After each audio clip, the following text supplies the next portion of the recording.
और जो अपने जीवन को परिस्थिति के अनुसार नहीं ढालता वो हर जगह दुखी होता है। क्यों मैया? अच्छा मुझे एक बात बताओ, आप लोग महलों में रहते हैं, आप अपने घर में रहते हैं, अच्छा खाते हैं, अच्छे बिस्तर पर सोते हैं, अच्छे कपड़े पहनते हैं, भगवान ना करे लेकिन कभी आपका जब दिन बिगड़ता है, समय तो देखो सबका बदलता है, राम के भी दिन बदले, यदि हो भगवान ना करे आपके जीवन में यदि घास के बिस्तर पर सोना पड़े तो क्या आप अच्छे से सो सकेंगे?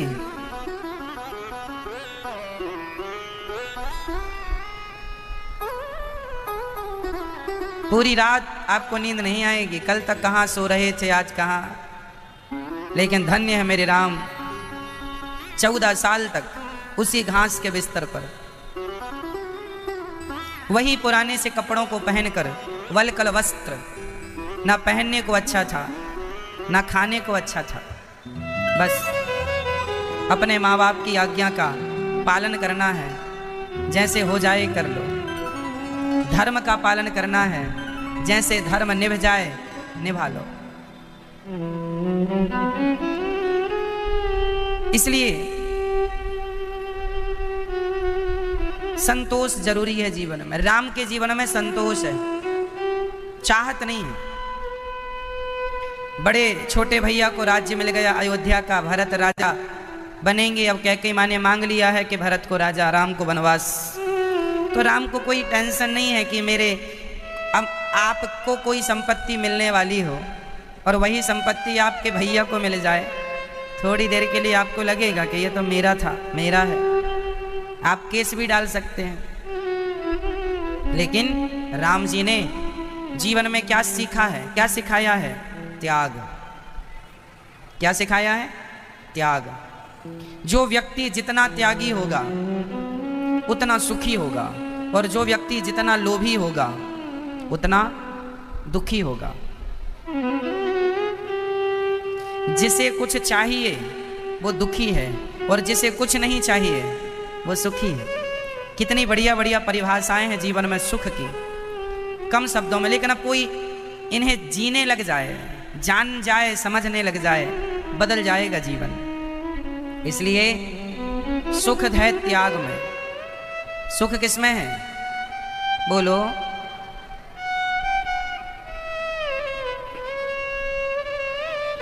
आपके जेब में 100 रुपए हैं, आप प्यासे हैं, किसी गांव में आप पहुंच गए, वहां किसी से आपने पानी मांगा, भैया बड़ी प्यास लगी है, पानी दे दो। उसने कहा पानी दूंगा, 100 रुपए लूंगा एक गिलास पानी का, और आपके पास 100 रुपए हैं, आप क्या करना पसंद करेंगे? 100 रुपए आप देते हैं, इसके बदले एक गिलास पानी लेते हैं, तो ये आपने दे दिया, यही तो त्याग है। आपने इसे त्याग दिया, इसे त्यागा तब पानी मिला। आप कहते नहीं दूंगा 100 रुपए, तो वो कहता नहीं देता पानी, तो प्यासे मर जाओगे।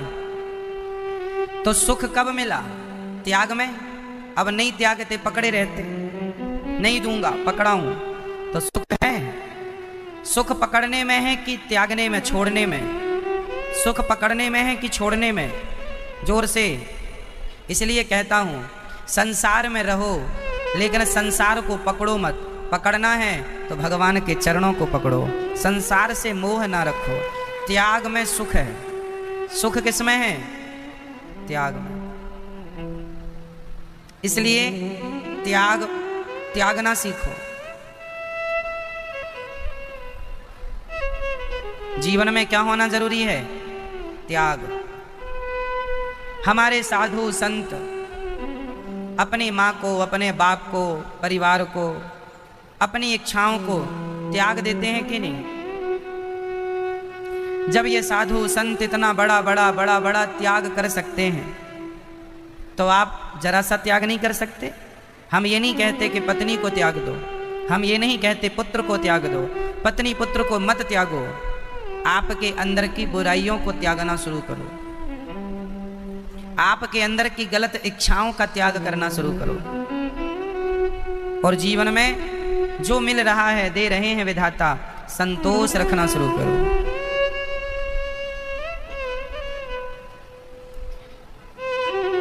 एक मंदारी जब बंदर को पकड़ता है तो कैसे पकड़ता है? प्रोसेस पता है? विधि पता है? चलो हम बताते हैं। एक मंदारी जब बंदर को पकड़ता है तो वो जमीन में गड्ढा खोदता है, उस गड्ढे में एक छोटा सा घड़ा गाड़ता है, घड़ा जिसका मुंह छोटा हो, इतना सा मुंह, और उस घड़े के अंदर वो चने भर देता है। बंदर उस घड़े में हाथ डालता है, चने पकड़ता है तो चने को मुट्ठी से बंद कर लेता है, और बंद किया तो घड़े में फंस जाता है, क्योंकि घड़ा जमीन में गड़ा होता है। तो वो निकालता है घड़े को, बंदर को क्या लगता है घड़े ने पकड़ लिया है ना, पूरी कोशिश करता है, वो फंस जाता है। क्यों फंस गया? जोर से बोलो, क्यों फंस गया? क्योंकि उसने मुट्ठी बंद कर रखी है। यदि ये मुट्ठी खोल दे तो कोई बंधन ही नहीं है। आप लोगों ने भी अपनी अपनी मुट्ठियां बंद कर रखी हैं, इसलिए ही तो बंधन है। कोई अपने दोनों हाथ खोल दे तो अपने आप मुक्ति मिल जाए। आदमी पकड़ के रखता, जैसे बंदर ने चने को पकड़ लिया चने को, मुट्ठी भर चने को पकड़ लेने से वो बंधन में बंध गया। यारे खोल छोड़ देना चने तो कोई बंधन नहीं है क्या? जैसे हाथ गया था वैसे ही वापस आ जाएगा, लेकिन मुट्ठी बंद होने से, घड़े का मुंह छोटा होने से फंस जाता है। बस यही है, आप लोग भी पत्नी में फंस गए, पुत्र में फंस गए, परिवार में फंस गए, पैसों में फंस गए। यदि इसका मोह सबका त्याग दे कोई, तो कोई बंधन ही नहीं है, कोई दुख ही नहीं है। पहले तो आप खुद दुख को बुलाते हैं, और जब दुख आ जाए तो रोते हैं, महाराज जी बड़े दुखी हैं। बुलाया भी तो आप नहीं था दुख को। घड़े में हाथ डालने की क्या जरूरत थी? बंदर को क्या जरूरत थी चने को मुट्ठी में पकड़ने की? जो तुम्हें मिल रहा था बढ़िया पेड़ पौधों के फल फूल, वो खा के पेट भरते। क्या जरूरत थी हाथ डालने की? बस पहले तो आदमी पकड़ता है और बाद में रोता है। यही है जीवन की दुर्दशा। लोगों ने पकड़ रखा है, संसार को कस के पकड़ रखा है। बूढ़ा शरीर हो चुका है, फिर भी मेरा बेटा बेटा, मेरा बेटा है, मेरा बेटा, मेरा पोता, मेरा नाती, मेरा ये यही तुम बंदर, वो ही बंदर हो जिसने नाती पोतों को मुट्ठी में पकड़ रखा है। और यही तुम्हारे बंधन का कारण है, यही तुम्हारे दुख का कारण है। इसलिए कहता हूं, ये दुनिया, ये संसार, ये रिश्ते एक दिन छोड़ना पड़ेगा। बोलो हाँ या ना? छोड़ना तो पड़ेगा। तब छोड़ोगे कि अभी छोड़ दोगे? अभी से कोशिश करो। और जीवन में क्या रखो? संतोष। जो मिल रहा है बहुत है। यहाँ करोड़पति बनने नहीं आए, यहाँ तो भगवान को प्राप्त करने आए हैं। करोड़पति बन भी गए तो हम करोड़ों का करेंगे क्या? कई लोग जोड़ने में लगे हैं। किसके लिए जोड़ रहे हो? आपसे सवाल है, आप लोग पैसे किसके लिए जोड़ रहे हैं? बच्चों के लिए? तो क्यों बच्चे अपना कमा के खा नहीं सकते? जिस परमात्मा ने पेट दिया है वो पेट को भरने की व्यवस्था वही करेगा। तुम कहते हो हम बच्चों की व्यवस्था में लगे हैं। महाराज जी, कोई बच्चों की व्यवस्था कर ही नहीं सकता। उनके भाग्य का सुख उन्हें मिलेगा और उनके भाग्य का दुख उन्हें मिलेगा। बाप करोड़ दे जाए पर बेटों के भाग्य में दुख है तो वो करोड़ों बर्बाद हो जाएंगे। तुम भाग्य विधाता नहीं हो ना, भाग्य विधाता तो ईश्वर है। हर व्यक्ति अपना भाग्य प्रारब्ध लेके पैदा हुआ है। मेरे भाग्य की रोटियां मैं खाऊंगा। मेरे पिता ने मुझे करोड़ रुपए दिए होते और उससे यदि मैंने गलत रास्तों पर जुआ शराब में उड़ा दिया होता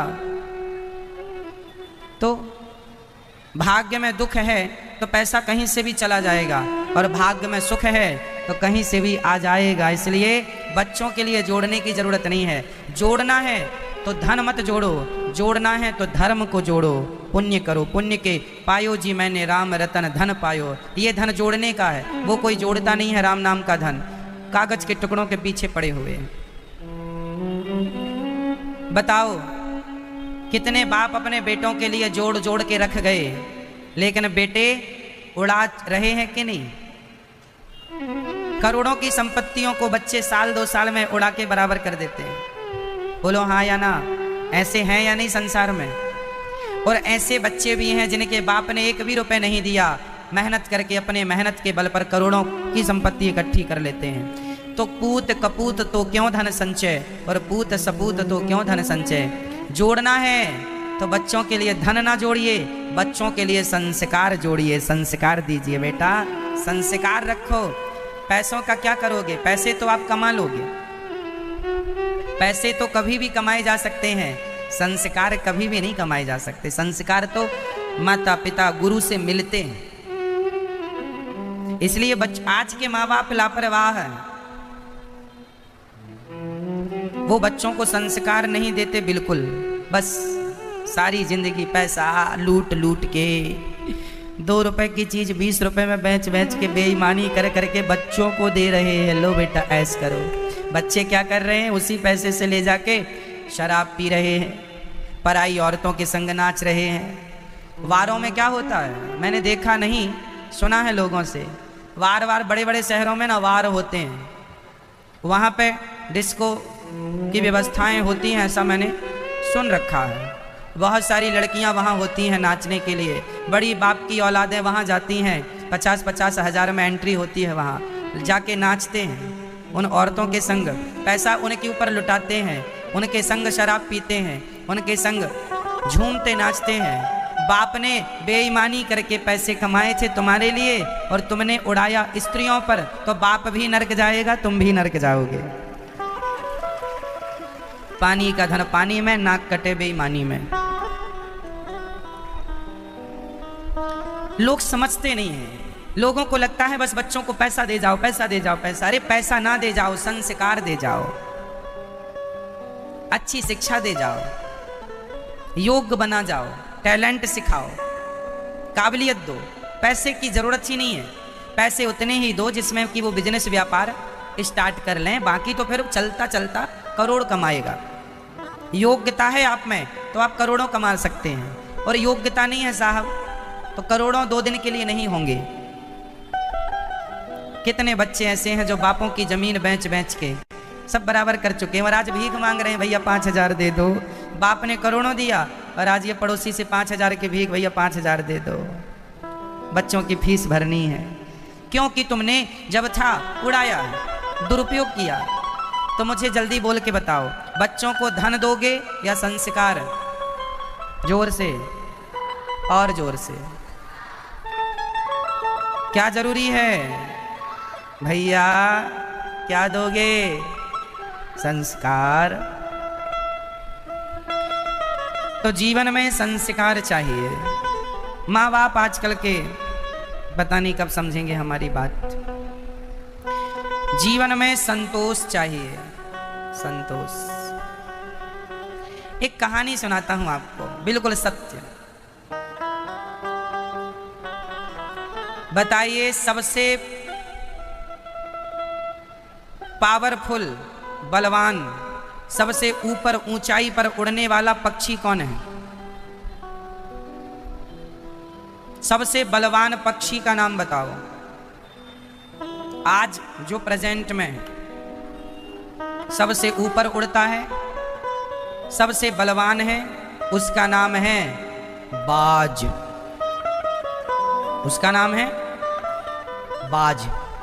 अनेक भाषाओं में अनेक नाम हो सकते हैं, नामों में मत जाइए, अलग अलग नाम हो सकते हैं। आपकी भाषा में आप कुछ और कहते होंगे, हमारी भाषा में उसे बाज कहते हैं, ठीक है? सबसे बलवान बाज, सबसे पावरफुल, सबसे वो इतना बलवान होता है कि बकरी को भी पंजों में दबा के उड़ जाता है।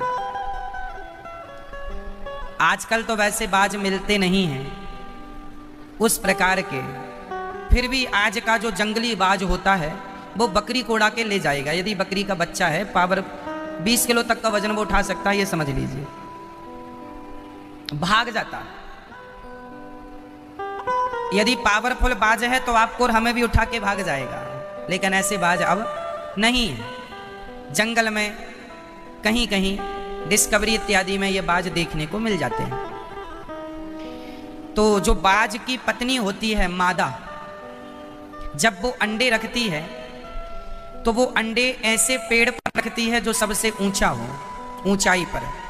और वो जो बाज की मादा घोंसला बनाती है अंडों को रखने के लिए, वो घोंसला बनाती है। एक बाज ही ऐसा है, बाज की मादा पत्नी ही ऐसी है जो कांटों का घोंसला बनाती है, कांटे रखती है, बबूल के, बेल के कांटे, और ऊपर हल्की सी घास डाल देती है और उसमें अपने अंडों को रखती है। और जब अंडों से बच्चे निकल आते हैं, फूट जाता है अंडा, बच्चे निकल आते हैं, तो बाज की जो मादा है वो चोंच से पकड़ पकड़ के जितनी घास होती है उन कांटों में, उसे पूरी फेंक देती है, फेंक देती है। अब बचे केवल कांटे। उन कांटों में बाज के बच्चे पलते हैं। किसी ने बाज की मादा, बाज की पत्नी से कहा, क्यों, तू माँ है और इतनी निर्दयी माँ कैसे हो सकती है? अपने बच्चों को कांटे में रखती है, कांटे में तू उन्हें दूध पिलाती है, जो भी खिलाती पिलाती है, कांटों में उनका पालन पोषण करती है। बाज की मादा ने कहा, यदि मैंने अपने बच्चों को घास के घोंसले में रखा, ज्यादा सुख दिया, तो इनका शिकार कोई भी कर सकता है। इन्हें मैं बचपन से इतना कष्ट इसलिए देती हूँ कि जीवन में, इनके जीवन में कितना भी दुख का तूफान आ जाए, ये हर तूफान को सहने के लायक बने, हर विषम परिस्थिति को ये सह लें, हर विषम परिस्थिति को ये सह लें, क्योंकि हम बाज हैं, ऊंचाई पर उड़ते हैं। बड़े बड़े शिकार को करने में, कई बार शिकार करने में शिकार ही हमसे चतुर निकल जाता है, हमें गिरना पड़ता है, उलट पलटना पड़ता है। इसलिए इन्हें बचपन से हम कठिन ट्रेनिंग दे रहे हैं, कठिन ट्रेनिंग दे रहे हैं, इसलिए उसका बच्चा सबसे पावरफुल होता। और आपके बच्चे गद्दों में सोते हैं, सोने की चम्मच में दूध पीते हैं, जरा भी कष्ट ना हो जाए। मेरी माँ तुम्हारा जरूरत से ज्यादा लाड़, तुम्हारा जरूरत से ज्यादा प्यार बच्चों को बिगाड़ देता है। बच्चों को जीवन में जितना आप मेहनती बनाएंगे, वो उतने सफल होंगे अपने जीवन में। इसलिए मेहनत करना बच्चों को बचपन से सिखाओ, मेहनत करना सिखाओ। जीवन में आप जितने सुखमय जीवन बिताएंगे, आप जितने सुखी रहेंगे बचपन में, बच्चों को जितना व्यवस्थाएं देंगे, वो उतने बिगड़ते चले जाएंगे। और जितना स्ट्रगल करेंगे, जितनी मेहनत करेंगे, जितना तपेंगे, सोना जितना तपता है उतना ही चमकता है। बच्चों को जितना तपा सको, गलत काम करें बच्चे, तुरंत डांटो, तुरंत फटकार लगाओ, गलत बर्दाश्त ना करो। गलती करने पर भी माँ बाप जब कोई एक्शन नहीं लेते तो बच्चे एक के बाद दो, फिर दो के बाद तीन गलतियाँ करते करते गलत रास्ते पर निकल पड़ते हैं। इसके जिम्मेदार माँ बाप हैं। आपने रोका नहीं, सही वक्त पर सही शिक्षा नहीं दिया।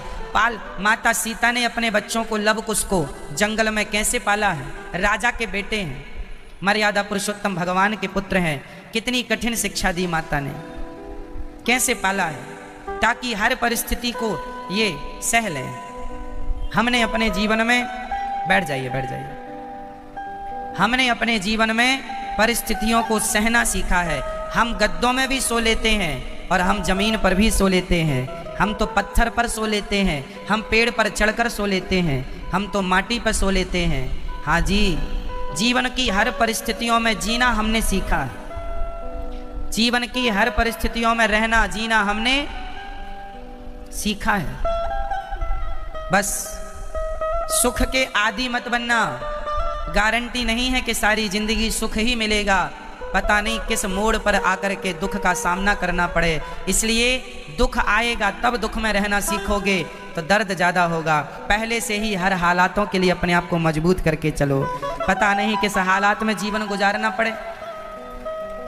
सारे दिन एक से नहीं होते सबके, सही है। समय बनता है, बिगड़ता है, समय आता है और आके चला जाता है ना।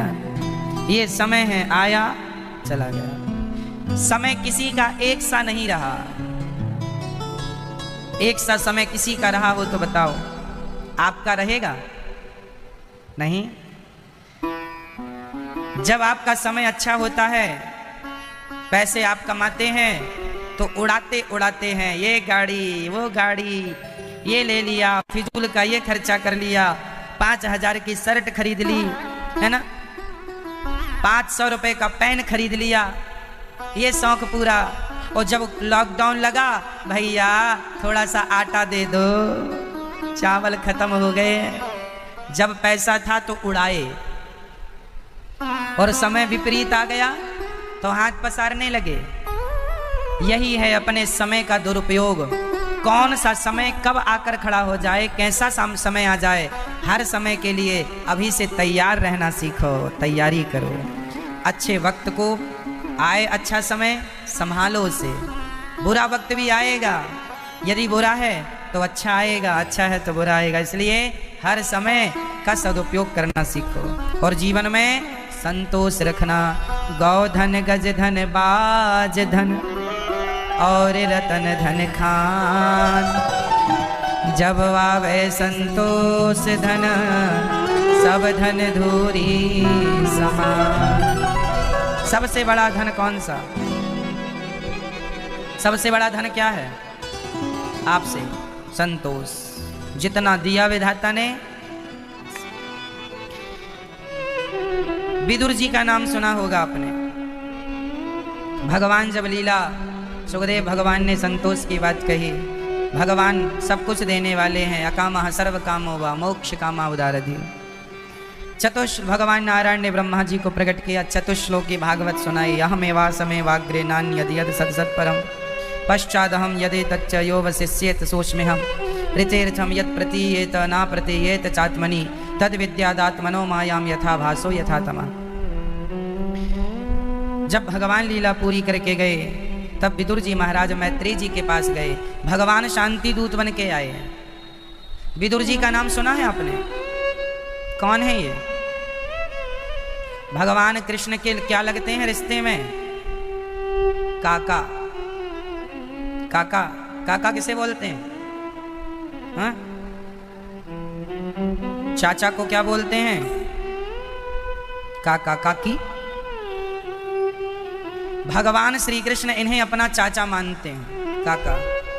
भगवान कृष्ण जब शांति दूत बन के आए और दुर्योधन से कहा कि पांडवों को रहने के लिए 5 गांव दे दो, तो दुर्योधन ने 5 गांव नहीं दिए। खुद का तो धन हड़पा, खुद का तो लिया, पांडवों का भी धन हड़प लिया। जीवन में संतोष नहीं है तो आदमी दुखी है। आपके पास हजारों करोड़ हो जाए, मैया राधे राधे, जा रही हो मैया, खुश रहिए, ठीक है, कथा सुनते रहिएगा। दुर्योधन के पास खूब पैसा था, खूब संपत्ति थी, लेकिन वो अपने धन से संतुष्ट नहीं था। वो पांडवों का भी हड़पना चाहता था, और हड़पना चाहता नहीं, हड़प लिया। भगवान ने कहा तेरे पास धन की कोई कमी है?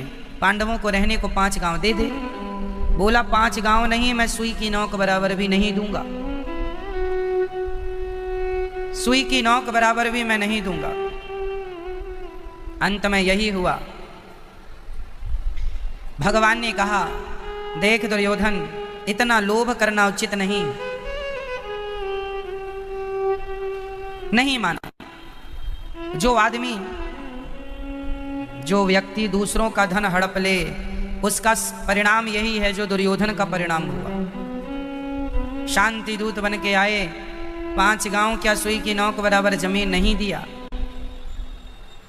भगवान जाने लगे तो माता गांधारी ने कहा हे कन्हैया, मेरे बच्चों को माफ कर दो, बड़े दुष्ट हैं मेरे बच्चे। भगवान ने कहा माँ माफ़ी मांगनी है तो जाओ अपने बच्चों से मांगो। क्यों? हम अपने बच्चों से क्यों माफ़ी मांगें? इसलिए कि तुमने सही वक्त पर अपने बच्चों को सही संस्कार नहीं दिए, इसलिए उनसे माफ़ी मांगो। संस्कार दिए होते माता गांधारी ने तो आज भरी सभा में किसी की इज्जत वो ना उतार रहे होते। क्या नहीं मिला? दुर्योधन को धन मिल गया, संस्कार नहीं मिले। और जब संस्कार नहीं मिलते धन मिलता है तो वो यही करता है, दूसरों की महिलाओं के कपड़े उतारता है और फिर इस करतूत से उसका सर्वनाश होता है। आपके गलत काम ही आपके विनाश का कारण बनते हैं। आपके गलत काम ही आपके विनाश का कारण बनते हैं। भगवान विदुर जी के यहाँ गए, दुर्योधन ने कहा माँ ने 56 भोग बनाए हैं। भगवान ने कहा 56 तो क्या, एक भी नहीं खाएंगे। दुर्योधन से भगवान अब विदुर जी के यहाँ गए और विदुर जी ने विदुरानी ने क्या खिलाया भगवान को? विदुरानी ने भगवान को, जब भगवान गए कुछ नहीं था विदुरानी के घर, भगवान आए तो बैठाला भगवान को चौकी पर, उल्टी चौकी रख दी। ठाकुर जी बैठ गए। काकी जी, ओ काकी जी बड़ी भूख लगी है, कुछ खाने को दोगी? हाँ हाँ क्यों नहीं, बैठो आप। साग पक रही थी भतुए की, सोची कि साग अच्छी नहीं है, कोई मसाला मिर्च नहीं है, इसमें कोई स्वाद नहीं है, तो केला तोड़ कर ले आई। केला छील छील कर विदुरानी फल को फेंकती गई, भाव विभोर हो गई, भूल गई कि हम कर क्या रही हैं, और वो केला छील कर फल फेंकती जाती, छिलका भगवान को देती जाती। भगवान ऐसे हैं कि विदुरानी ने छिलका दिया तो भगवान ने एक बार ये नहीं कहा कि ये छिलका कोई खाने की चीज़ है, नहीं जी। भगवान ऐसे हैं कि भक्त जो खिलाए भगवान उन्हें प्रेम से ग्रहण कर लेते हैं। भगवान केवल प्रेम चाहते हैं। प्रेम का भूखा हूँ मैं, प्रेम ही एक सार है, प्रेम से भजले मुझे तो भव से वेड़ा पार है। मिलहि न रघुपति बिनु अनुरागा, किए जोग जप ज्ञान विरागा।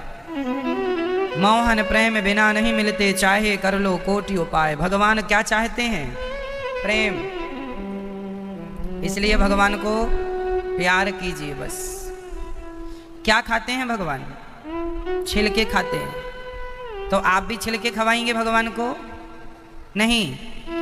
यदि विदुरानी जैसा प्रेम किसी के अंदर है तो उनके हाथों के छिलके भी खा लेते हैं, और प्रेम नहीं है तो दुर्योधन के 56 भोग भी भगवान नहीं खाते।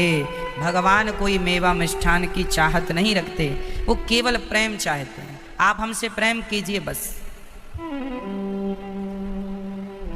मैया, ओ मेरी माँ, भगवान क्या चाहते हैं? केवल राम ही केवल, प्रेम प्यारा, जान ले ये जो जान निहारा। जानने वाले हो तो जान लो कि भगवान को केवल प्रेम पसंद है।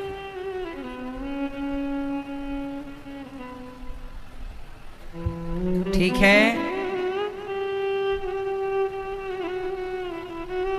भगवान विदुरानी के घर से चले, तभी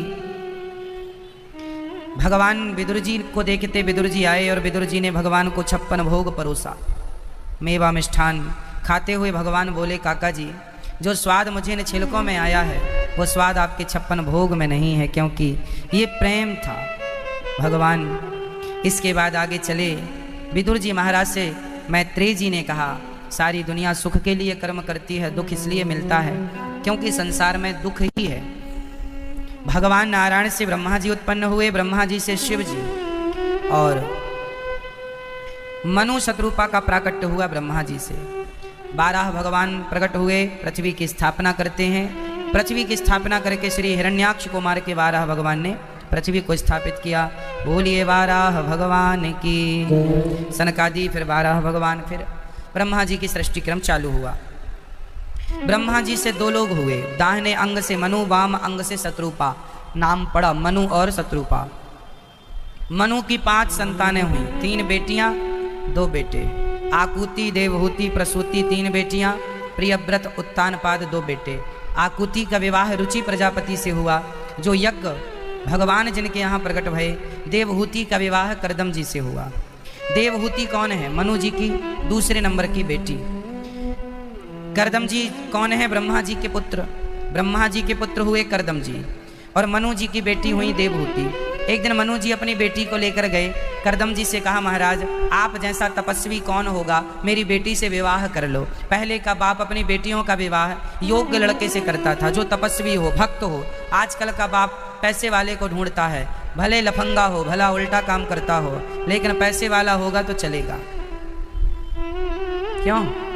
आजकल के बाप बेईमान लड़के ढूंढ ले आते हैं बेटियों के लिए, लालच पैसों का है।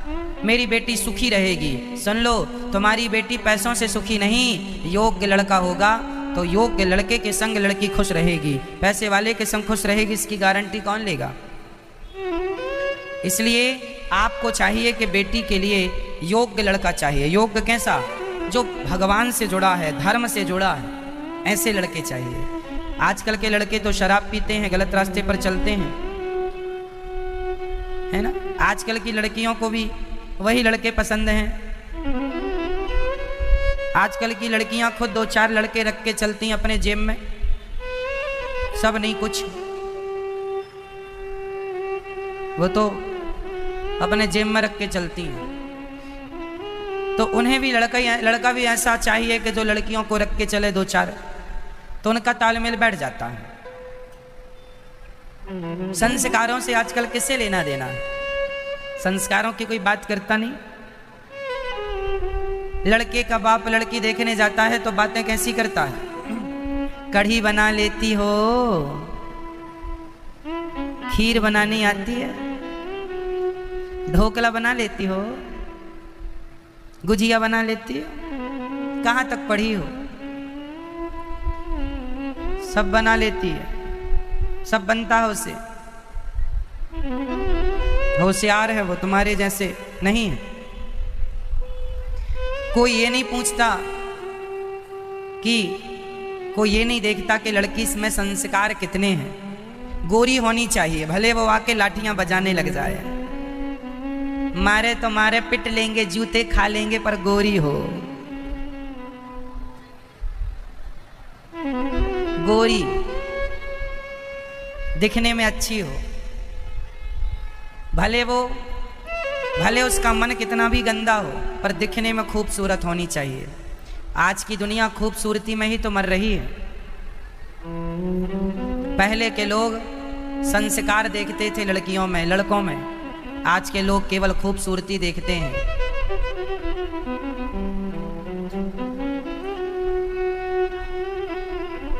इसलिए कहता हूं, ये दुनिया जितनी खूबसूरत दिख रही है उतनी खूबसूरत है नहीं।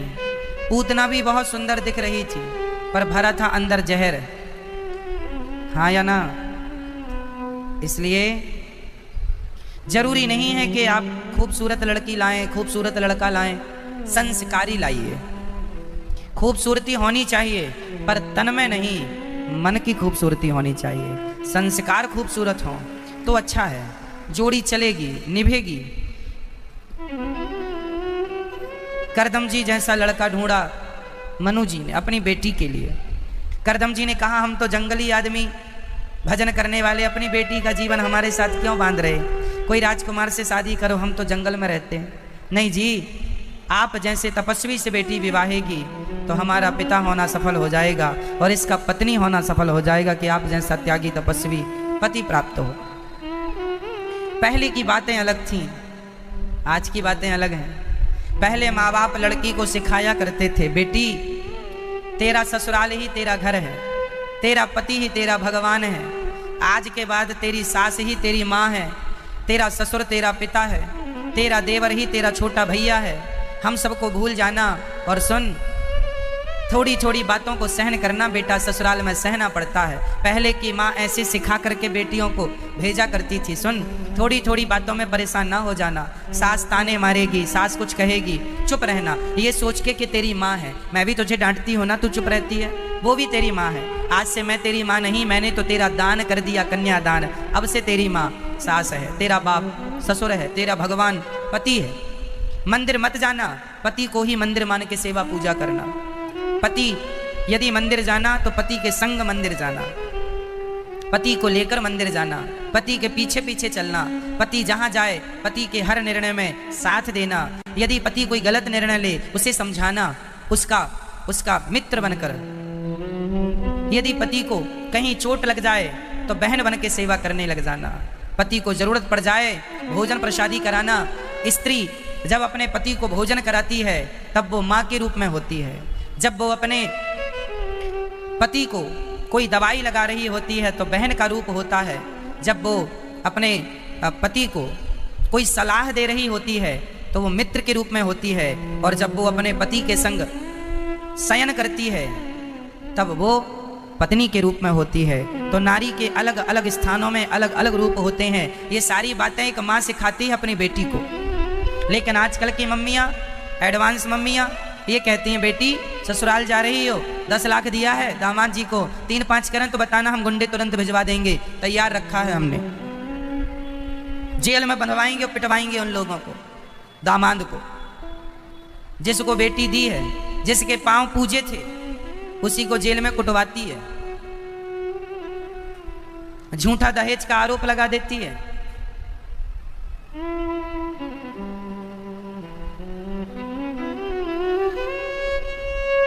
संस्कार चले गए तो सब चला गया, संस्कार चले गए सब चला गया, बचे ही क्या। बेटियों को संस्कार दो, 2 बातें सहन कर सकें ऐसी शिक्षा दो, बात बात पे अकड़, बात बात पे गुस्सा, ये ऐसा स्वभाव नहीं चलता साहब। आपकी ही आपकी नहीं चलेगी, शेर को सवा शेर मिलेगा। बोलो किसकी चलती है? आपकी चलती है।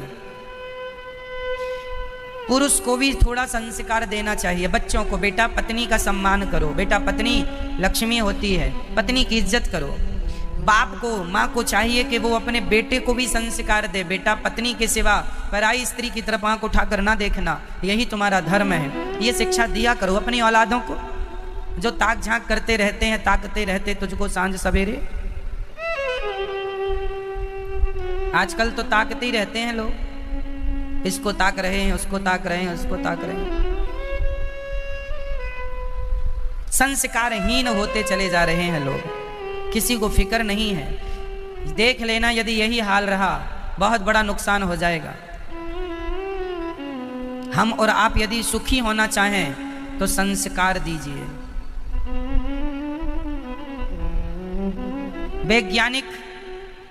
वैज्ञानिक ये खोजने में लगे हैं कि मंगल ग्रह में जीवन संभव है कि नहीं। मंगल पर जीवन खोज रहे हैं। मंगल पर बोलो, मंगल पर जीवन ना खोजो, जीवन में मंगल खोजो कि जीवन मंगलमय कैसे हो, जीवन को मंगलमय कैसे बनाए। मंगल में जीवन मुमकिन हो ही जाएगा, पर जीवन में मंगल नहीं है तो मंगल में भी मंगल नहीं होगा। समझ में आई? जीवन में मंगल लाओ, मंगल में जीवन ना ले जाओ। आप मंगल मत जाओ, मंगल को जीवन में उतारो। कैसे जीवन मंगलमय होगा, कैसे जीवन में खुशहाली आएगी? तो खुशहाली के लिए चाहिए संस्कार। बोलने की तमीज नहीं है लोगों को, कैसे बोलना है अपने से बड़ों से सिखाए ही नहीं। रामचरितमानस की एक चौपाई है, जब सीता माता वनवास जाने लगी तो राम जी कहते हैं, देखो ये राम जी कह रहे हैं, सीता माता से बोले, अरे सीता सुनो, हम वनवास जा रहे हैं, तुम रुक जाओ यहीं। राम जी कह रहे हैं, यही ते अधिक धर्म नहीं दूजा, सादर सास ससुर पद पूजा। यही ते अधिक धर्म नहीं दूजा, सादर सास ससुर पद पूजा। इससे बड़ा कोई धर्म नहीं है सास ससुर की सेवा से बड़ा। ये राम जी सीता जी को समझा रहे हैं कि सास ससुर की सेवा से बड़ा कोई धर्म नहीं है। तब माता सीता ने कहा, सास ससुर की सेवा करना धर्म है, पर पति की सेवा करना उससे भी बड़ा धर्म है, इसलिए मैं आपके संग चल रही हूं। तो तीनों का समन्वय बना रहे, सास ससुर और पति, तीनों की सेवा बनी रहे तो जीवन अच्छा है। माता देवहूति का विवाह करदम जी से हो गया। आप अपनी बेटी का विवाह जब करें तो अच्छे से लड़के की पूरी छानबीन कर लें। कुल खानदान क्या है, नहीं तो शादियों में बड़ा धोखा हो जाता है। कई तो शादी के एक लड़की ने एक लड़के से प्यार कर लिया, कोर्ट मैरिज कर ली, शादी कर ली, शादी के बाद पता चला कि ये मुसलमान है।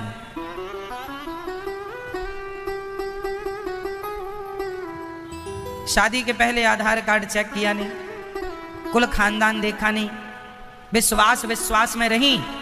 एक बात याद रखना, अति विश्वास किसी पे ना करना, अति विश्वास ना करना बंदे, इति तेरी हो जाएगी, बिन पंखों के पक्षी जैसी गति तेरी हो जाएगी।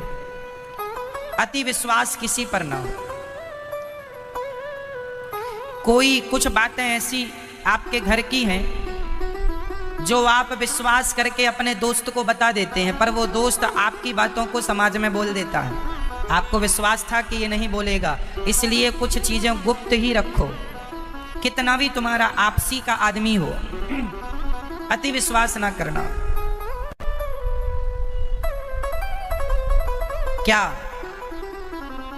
क्या कभी पृथ्वीराज चौहान जी ने सोचा था कि जयचंद्र धोखा दे जाएगा? दे गया कि नहीं? क्या झांसी की रानी ने सोचा था कि कभी हमारे अपने ही धोखे दे जाएंगे? अंग्रेजों से हाथ मिला लिया, दे गए धोखा झांसी की रानी को।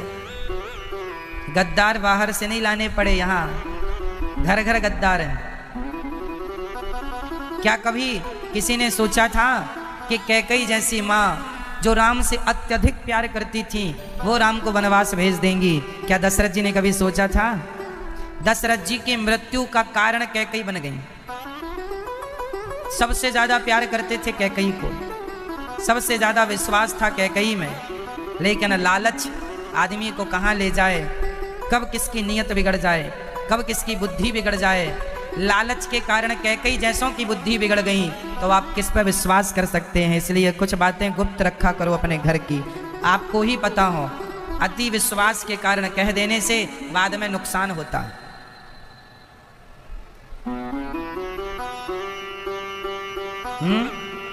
हर बात नहीं बताई जाती सबको। आप लोग भावावेश में आके सब बता देते हैं अपने दोस्तों को। हमारी ये माताओं के पेट में कुछ नहीं ठहरता, जरा सी बात हुई पड़ोसन से उल्टी कर आई, उगल दिया सब। पड़ोसन ने गांव भर में ढंढोरा पीट दिया। विश्वास ना किया करो मेरी माँ, कितनी बार समझाएं, विश्वास केवल भगवान पे करना सीखो, दुनिया पे नहीं। लेकिन आप मानते नहीं।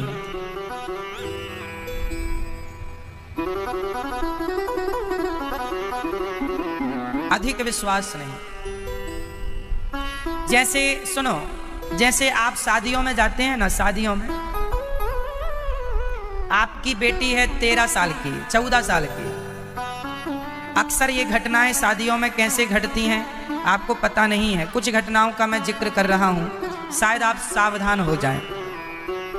आपकी बेटी 10 साल की है, 13 साल की है, 15 साल की है। फॉर एग्जाम्पल, आप शादी में गए तो शादियों में ये देखने को मिलता है मेहमान लोग कहीं भी सो जाते हैं, छत में सो रहे हैं, कमरे में सो रहे हैं। आपकी बेटी जो 12 साल की है वो कहीं सो रही है, आप कहीं सो रहे हैं। आपको लगा कि वहाँ बच्चे सो रहे हैं, सब विश्वास के हैं, वहीं सो रहे हैं। लेकिन कई बार ऐसे लापरवाही के कारण आपकी छोटी छोटी बेटियों के संग शोषण हो जाता है। शादी विवाह में आए हुए मेहमानों में जो कुछ दुष्ट प्रकृति के लोग आते हैं वो आपकी बेटियों को शोषित कर लेते हैं। बेटियां डर जाती हैं, क्या बताएं, किससे बताएं, उनके साथ दुराचार हो जाता है। उनके शरीर पर, उनके अंगों पर लोगों के द्वारा गलत प्रकार से हाथ रखा जाता है। आप असावधान होते हैं, इसलिए आपकी बेटियों पे आपकी निगाहें चाहिए, अपने साथ सुलाओ। मेहमानों के बीच में बेटियों को ना भेजो, पता नहीं कौन किस नियत से आपके शरीर पे हाथ रख रहा है। इसलिए ये लापरवाही शादियों में अक्सर होती है और इन्हीं के कारण घटनाएं घट जाती हैं, आपकी लापरवाही के कारण। इसलिए बच्चों को लेकर सावधान। वो केवल बेटियां नहीं, आज का समाज इतना गंदा हो चुका है कि केवल बेटी नहीं, आज लड़कों के संग भी दुर्घटनाएं घटती हैं। आज छोटे 12-15 साल के जो लड़के होते हैं उनके साथ भी लोग संबंध बना लेते हैं, उनको भी लूट लेते हैं। ये केवल इसलिए होता है कि आप लापरवाह हैं। आप कोई काम से कहीं गए तो अपनी बेटी को तुमने पड़ोसी के घर भेज दिया, तो पड़ोसी पे इतना विश्वास है आपको, पता नहीं वो आपकी बेटी के साथ क्या बातें करेगा, क्या देखेगा, क्या दिखाएगा। बच्चों को सावधान, आजकल लड़की नहीं लड़कों को भी सुरक्षित रखने की जरूरत है। बेटों को समाज में देखने को मिलता है, 1-1 साल की लड़कियों के साथ लोग दुराचार कर लेते हैं, 5-5 साल की लड़कियों के साथ दुराचार। इतना गिर चुका है समाज, किस पर विश्वास करेंगे। इसलिए बच्चों को लेकर बड़ी सावधानी की जरूरत है, और लड़कियों को ही नहीं लड़कों के साथ। बताइए, लड़कों को भी सावधान, अपने बच्चों को, छोटे छोटे बच्चों को भी सावधानी से रखने की जरूरत है या नहीं आज के युग में? बोलो हाँ या ना। क्या हम सही कह रहे हैं या गलत कह रहे हैं? जोर से। इसलिए यहाँ जितनी मेरी बहनें बैठी हैं, जितने मेरे दोस्त छोटे छोटे बच्चे बैठे हैं, मैं आप सबसे कहूँगा कि जब भी आपके साथ कोई भी पुरुष, कोई भी स्त्री आपको, जब भी कोई आपको गलत ढंग से छुए, आपके शरीर को टच करे, कोई भी आपके शरीर को गलत ढंग से टच कर रहा है कोई, तो आप समझ लो कि इसकी नीयत खोटी है। एक बार मैं बस में जा रहा था, बचपन की घटना है, जब मैं लगभग 12-13 साल का रहा होऊंगा। मेरे सीट के बगल में एक पुरुष बैठा था, वो बार बार अपना हाथ उठा के मेरी जांघ में रखे, मैं उसका बार बार हाथ उठा के बगल में रखूं, वो बार बार हाथ ला के मेरी जांघ में रख ले। मेरे साथ की घटना, बस में जा रहा था, वो पुरुष था, मेरी उम्र 12-13 साल की रही होगी। उसको समझाया हमने तरीके से, उतनी समझ नहीं थी, नहीं तो उसकी खूब पिटाई करते हम। तो ये घटनाएं केवल लड़कियों के साथ नहीं घटती, छोटे छोटे बच्चों के साथ भी घटनाएं घटती हैं, बेटों के साथ। और ये ना सोचा करो कि कोई बूढ़ा हो गया है, शरीर बूढ़ा होता है, मन किसी का बूढ़ा नहीं होता। कब किसका मन भटक जाए, अपनी बेटियों को, अपने बेटों को सबसे बचाना है, सबसे। केवल आप, माँ बाप और दादा दादी, बस आप लोग ही हैं जो अपने बच्चों का ध्यान रखें। इसके अतिरिक्त कोई नहीं, कोई भरोसे के लायक नहीं है आज के युग में। मैं और भी उदाहरण देना नहीं चाहता, कितने केस ऐसे होते हैं कि अपने खुद के रिश्तेदार गलत काम कर लेते हैं, सगे संबंधी गलत काम कर लेते हैं। बाकी मुझे बोलना नहीं है, आप समझदार हैं, अपने बच्चों को लेके सावधान रहिए, बस ये कहना है। हाँ या ना? बोलो।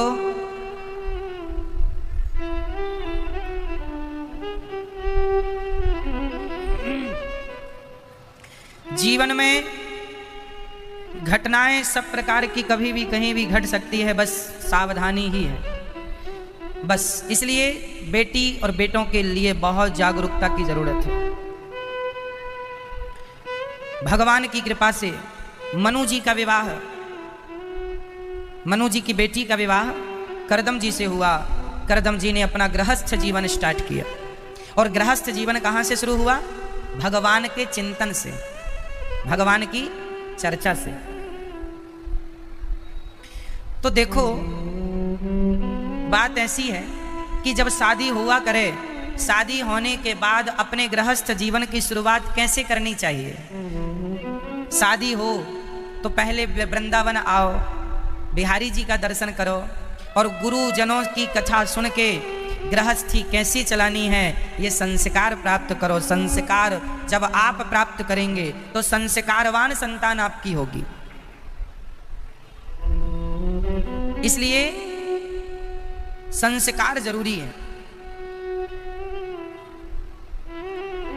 जरूरी है। बच्चों की आजकल शादी होती है, शादी के पहले टिकट बुक हो जाती है हनीमून पे जाने की, फलानी जगह जा रहे हैं। आजकल का आदमी शादी क्यों करता है? केवल भोग भोगने के लिए। उसका उद्देश्य बस एक ही है कि बस शादी हो गई, अब भोग भोगेंगे बस, इसलिए शादी करता है। शादी का उद्देश्य भोग नहीं है, शादी का उद्देश्य भक्ति है कि तुम गृहस्थ जीवन में रहोगे और अपनी इंद्रियों को, अपने भटकते मन को कंट्रोल करने में पत्नी सहायक होती है।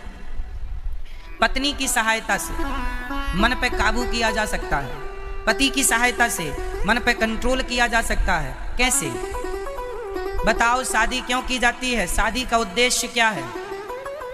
बोलो मेरे को जोर से बताओ, शादी का उद्देश्य क्या है? जोर से मैया बोलो मेरी माँ, शादी का उद्देश्य क्या है? शादी का उद्देश्य है अपने मन को कंट्रोल करना, नियंत्रित करना, संभालना। कैसे संभलेगा? पत्नी के संग रहो, अपनी जो इच्छाएं हैं वो पूरी कर लो और पूरी करके देख लो कि इसमें कितना सुख है। इस सुख से बड़ा भगवान के भजन का सुख है। अपनी पत्नी के संग रहकर अपने मन को कंट्रोल करो, साधो। कई लोग शादी विवाह करके अपनी पत्नी के संग रहते हैं और देखते ताकते पड़ोसन को हैं। शादी इसलिए करना चाहिए कि मन वश में हो जाए। शादी के बाद मन वश में नहीं हुआ तो शादी करने का अर्थ ही नहीं। इसलिए मन को कंट्रोल करने के लिए विवाह किया जाता है। पत्नी किला होती है, जैसे किले से हम तो तीर चला सकते हैं, हमें कोई नहीं मार सकता। किला में सामने वाले का बाण हम पे नहीं लगेगा क्योंकि पत्थर से ढका है, केवल हम मार सकते हैं। उसी तरह पत्नी किला है। पत्नी के संग रहकर भगवान का चिंतन करो और धीरे धीरे अपने मन पे कंट्रोल करते करते मन को जीत लो। मन को जीत लिया तो दुनिया को जीतने में देर नहीं लगेगी। जो मन को ना जीत सका वो दुनिया से हार जाएगा। इसलिए मन के हारे हार है, मन के जीते जीत। मन ही मिलावत राम से, मन ही करत फजीत। पत्नी जो होती है वो भक्ति में सहायक है। पत्नी क्या है? भक्ति में सहायक है। दोनों पति पत्नी मिलकर भगवान का चिंतन करो। लेकिन नहीं, गृहस्थी की शुरुआत भगवान की कथा से हो, भगवान के दर्शन से हो, अच्छी जगह से हो। लेकिन आजकल तो शुरुआत ही जाके किसी क्षेत्र में, किसी जहां पर जो भी आप लोग घूमने फिरने की जगह है वहां की टिकट बुक कर लेते हैं। कोई विदेश जाता है, कोई विदेश में जाके शादी करता है। सबकी अपनी अपनी मानसिकता है। चलो समझो क्या है। यदि आप सनातन धर्म को समझ पाए तो जीवन में आनंद ही आनंद है। सारी चीजें खो गई, कहीं पता नहीं कहाँ खो गई। सारे संस्कार, सारे अच्छे विचार ना जाने आज की इस चमक धमक की दुनिया में कहाँ दब गए। करदम जी की 9 बेटियां हुई। हर आदमी को बेटा चाहिए, बेटी नहीं।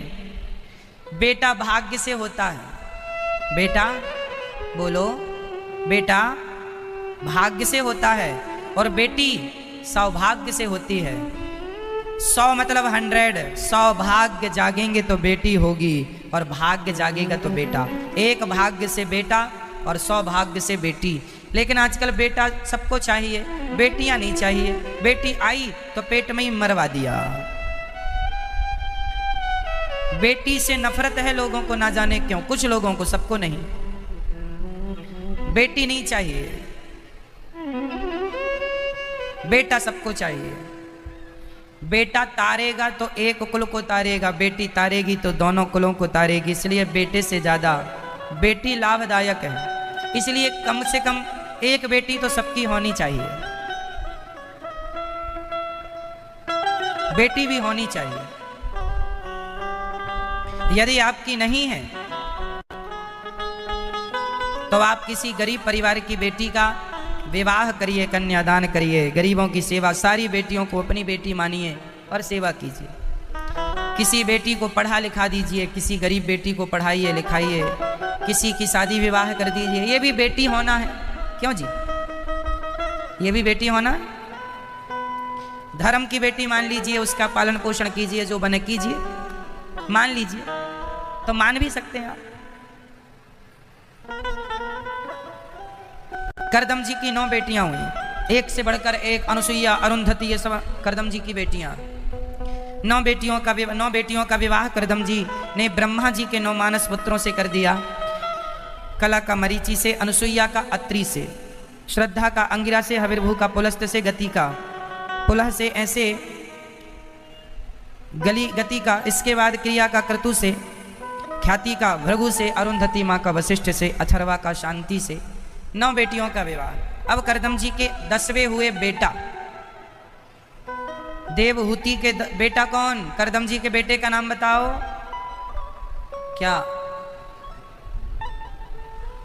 मैया, ओ मैया, पीछे वाली मैया, जा रही हो मैया? सुनो,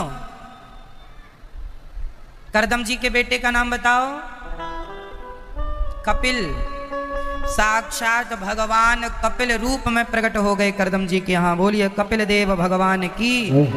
ये वही कपिल देव भगवान है जिन्होंने सांख्य शास्त्र का ज्ञान माँ को दिया। ये वही कपिल देव जी हैं जो गंगा सागर में हम लोग जो जाते हैं वो कपिल देव जी का ही दर्शन करने जाते हैं। समुद्र के बीच में टापू पर कपिल देव जी का मंदिर है।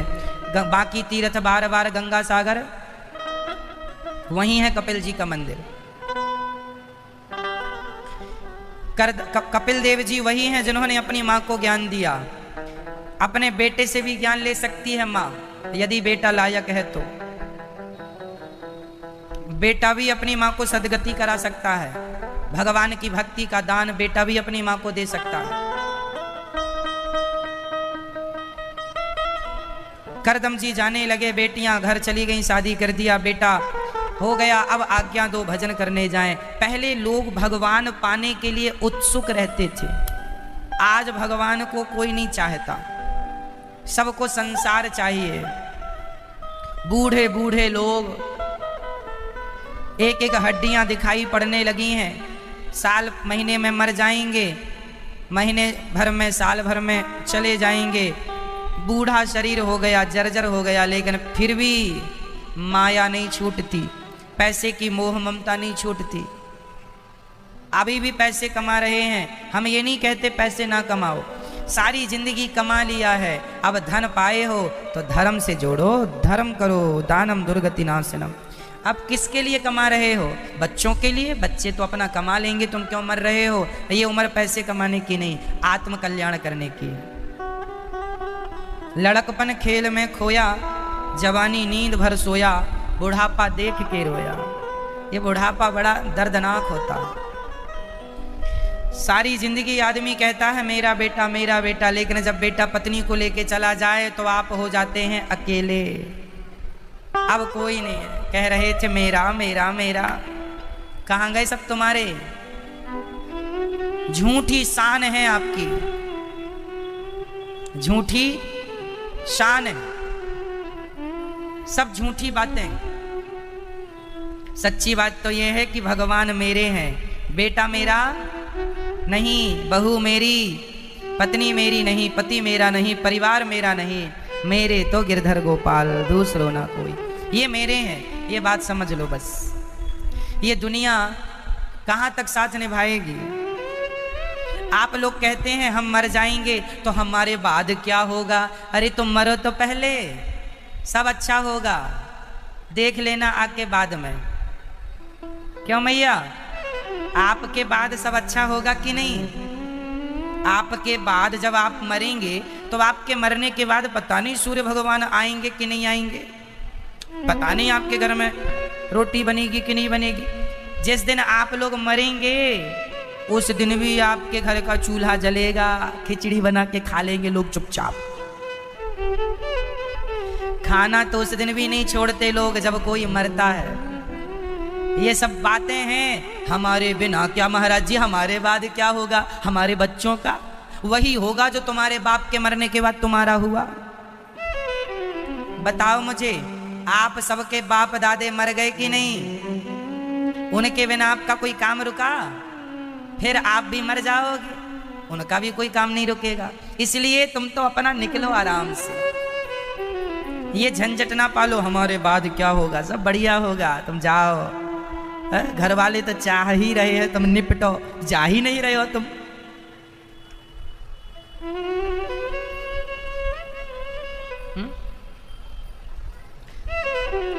इसलिए जिंदगी से इतना मोह ना करो।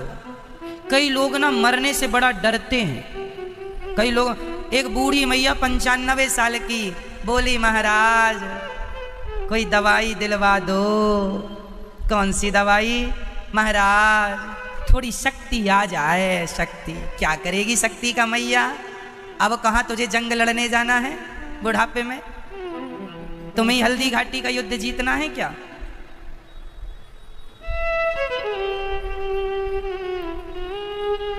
अब वो ये नहीं कहती कि अब भगवान आओ जल्दी ले चलो, अब हमारा जीवन पूरा करो, भगवान की कृपानाथ में आपको कभी भूलूं नहीं, भगवान के लिए रो लो मेरी माँ। नहीं, कुछ अच्छी हो जाऊं महाराज। क्या करोगी अच्छी होके?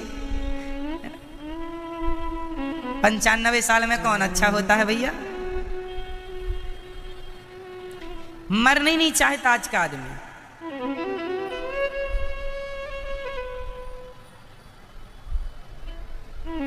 हाँ, इसलिए जिंदगी से मोह ना रखो, जीवन से कोई मोह नहीं। मरने से सब जग डरा, मरने से सब जग डरा, मेरे मन आनंद। कब मरी हूँ कब भेंटी हूँ पूर्ण परमानंद। सारी दुनिया मरने से डरती है, हम तो भगवान से कहते हैं प्रभु जल्दी आओ और ले चलो, इसी बहाने आपका जल्दी से दर्शन हो जाएगा, आपके चरणों की प्राप्ति हो जाएगी। सारी दुनिया डरती है, अपने को आनंद है, अपने को तो मरने में भी आनंद है।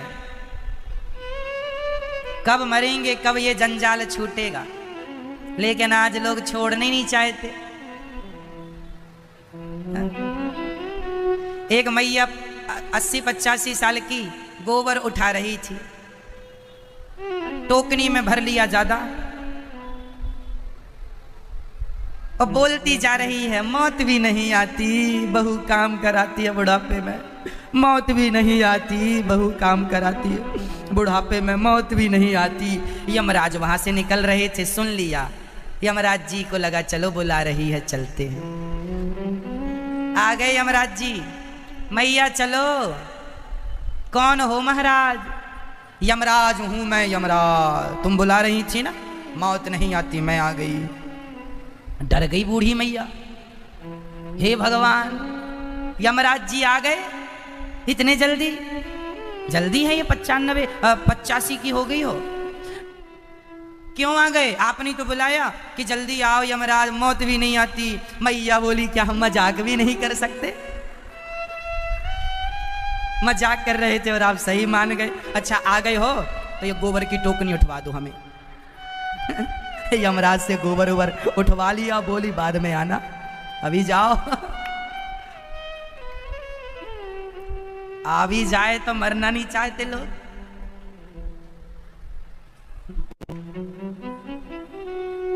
एक सज्जन तो मर ही गए बुढ़ापे में, लगभग 91 साल में। घर वाले बड़े प्रसन्न भाई, चलो गए। अर्थी पे लिटाए और कस के रस्सी से बांधा तो उठ के बैठ गए। उठ के बैठ गए। लोग बोले क्या हुआ, आप तो मर गए थे? नहीं मरे नहीं थे, हम सो रहे थे।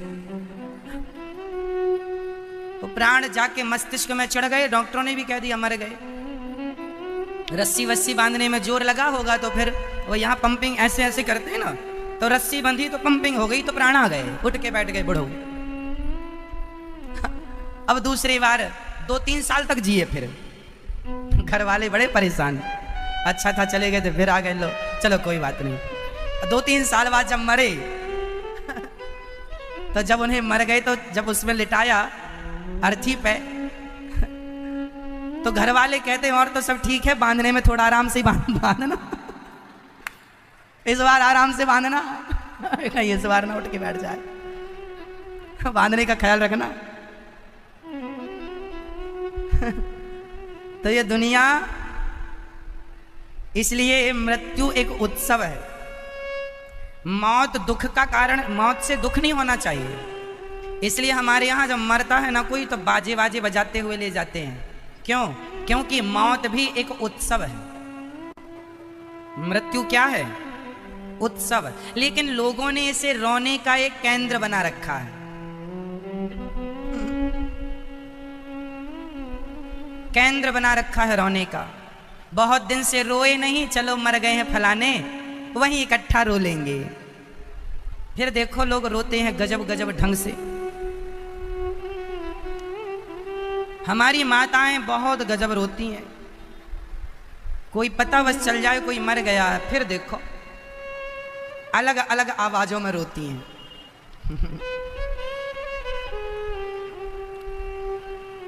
अलग अलग ढंग से। कुछ माताएं तो ऐसी होती हैं जिसका मरने वाले से किसी प्रकार का कोई लेना देना संबंध नहीं था, लेकिन फिर भी रो रही हैं। पूछा क्यों, तुम काहे रो रही हो? वो तो इसलिए रो रही है उसका पति था, वो इसलिए रो रही है उसका बेटा था, वो इसलिए रो रही है उसका भाई था। तुम्हारा क्या था? कोई नहीं है। रास्ते से निकल रहे थे, सब रो रहे थे, हम भी रोने लगे। पता ही नहीं क्यों रो रहे हैं, कौन है रो रहे हैं, अपन भी रो लो। बहती गंगा में नहा लो। यही है, लोगों को पता ही नहीं कि लोग क्यों रो रहे हैं। रो रहे हैं बस। आप कहते हैं हमारे बाद क्या होगा, तो मरो, फिर देखो इकट्ठी चाय बन के आएगी पड़ोसियों के यहां से, शिफ्ट बाई शिफ्ट। और रोने वालों से लोग कहेंगे सुनो थोड़ा पी लो, कब से रो रही हो, गला सूख गया होगा, अब वो तो मर ही गए, चाय ठंडी हो रही है। लो भैया, यहाँ आदमी मरा पड़ा है और यहाँ चाय की चुस्कियाँ चल रही है। अच्छी बनी है चाय, अच्छी है, थोड़ा अदरक कम है। आपने देखा होगा जब कोई मर जाता है ना, तो पड़ोसी लोग पूरा फर्ज अदा करते हैं, चाय बना बना के लाते हैं। आपके यहाँ ये परंपरा है कि नहीं? गांव में ये परंपरा, शहर का तो अपने को आइडिया नहीं है, पर गांव में ये परंपरा है कि किसी के घर कोई मर जाए तो पूरा गांव चाय बना के लाता है। एक से हमने पूछ लिया क्यों चाय क्यों ले जा रहे, उसके घर तो दुख है, मर गया। बोले महाराज जी हम मरेंगे तो हमारे यहाँ पर चाय कौन लाएगा। तो ये व्यवहार चुका रहे हैं लोग, और चाय पी पी के खूब मस्ती से रोते हैं लोग। कहते हैं हम प्यार करते थे। किसी का कुछ नहीं बिगड़ेगा, बिगड़ेगा तो सिर्फ आपका। इसलिए भगवान का चिंतन कर लो। और श्री करदम जी महाराज घर छोड़ के निकल गए। त्याग, बेटे बड़े हो जाएं, शादी हो जाए, बेटियों का घर बस जाए, इसके बाद तो आप त्याग कर लो, सबसे मन हटा लो, भगवान में मन लगा लो। यही जीवन की सार्थकता है। हो गई जिम्मेदारियां पूरी, अब भगवान का चिंतन करो। मरे हुए आदमी से हमें सीखना चाहिए। जब आदमी मरता है उसके ऊपर मखाने फेंके जाते हैं, मुरमुरा। मुरमुरा इसलिए फेंका जाता, कई लोग मखाने फेंकते हैं, कई लोग मुरमुरा, इसलिए कि दुनिया वालों देख लो, जब तक जिंदा था बड़ा मखाने और मुरमुरे की तरह फूला फूला घूमता था। आज देखो मखाने और मुरमुरा के ऊपर जरा सा दबाव तो पिचक जाता है। अब इसकी सारी अकड़ पिचक गई, इसलिए ज़्यादा अकड़ ना रखो, तुम्हारी भी एक दिन पिचक जाएगी। इसलिए पैसे भी बरसाते हैं मरे हुए के ऊपर, इसलिए सारी जिंदगी पैसे पैसे के लिए भागता था, पैसों के लिए रिश्ते बिगाड़ता था। आज इसके ऊपर पड़े हैं, 1 रुपये भी उठाने के लायक नहीं है, तो पैसे नहीं उठा पाओगे आप। धर्म ही कर पाओगे, समेट पाओगे, कर सको तो कर लो। करदम जी गए। एक दिन माता देवहूति ने कपिल भगवान से हाथ जोड़ के कहा, निर्विण्णा नितराम भूमन सदिन्द्रिय तर्षणात् येन संभाव्यमानेन प्रपन्नान्धं तमः प्रभो। माता देवहूति ने कहा कि मैं अपने मन से ऊब गई हूं, मेरा मन बड़ा परेशान करता है। कपिल भगवान ने कहा, माँ, मन को साधने के लिए कीर्तन और सत्संग का आश्रय, जो कथा कीर्तन का आश्रय लेते हैं उनका मन सदा कंट्रोल में रहता है।